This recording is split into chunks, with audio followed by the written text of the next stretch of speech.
Hello everyone, কেমন আছো তোমরা সবাই? আশা করি সবাই খুব ভালো আছো। তুমি যে এরকম সাজাবে সেই রকম সাজবো। সবটা আমার উপর। হুম। Eye makeup. সব কিছু। তাই? ঠিক আছে, চলো। Hair style. সব কিছু আপনার ইচ্ছা, যেমন যেরকম। ঠিক আছে। আর কি শান্ত মেয়ে দেখো। সত্যি ও খুবই শান্ত। ওর কোনো রিকোয়ারমেন্ট ছিল না, ও পুরোটাই আমার উপরে ছেড়ে দিয়েছিল।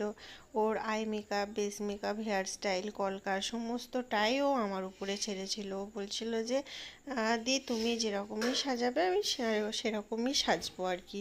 ক্লায়েন্ট যখন পুরোপুরি মেকআপ আর্টিস্টের উপরে ছেড়ে দেয় তখন তার উপরে একটা বড় দায়িত্ব চলে আসে, আর সে পুরোপুরিটাই চায় যে সুন্দরভাবে একটা লুক দেওয়ার, আর সেটা খুব সুন্দরভাবে হয়ও। যেহেতু ক্লায়েন্টের কোনো রিকোয়ারমেন্ট থাকে না, সে কীরকম বলছে এইটা করো ওইটা করো সেইটা করো এরকম যেহেতু বলে না, তার জন্য মেকআপটা কিন্তু আরও সুন্দর হয়। তো দেখো, কথা বলতে বলতে কিন্তু আমার জুয়েলারিগুলো পরানো কিন্তু কমপ্লিট হয়ে গেছে।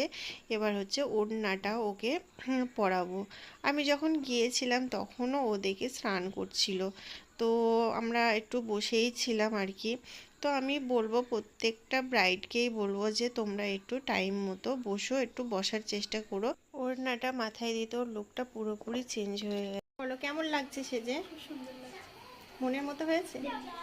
পছন্দ হয়েছে? খুব ভালো লাগছে। পছন্দ হয়েছে তো? Thank you. ভিডিওটা কেমন লাগলো অবশ্যই কমেন্ট করে জানিও। সবাই ভালো থেকো, সুস্থ থেকো, টাটা।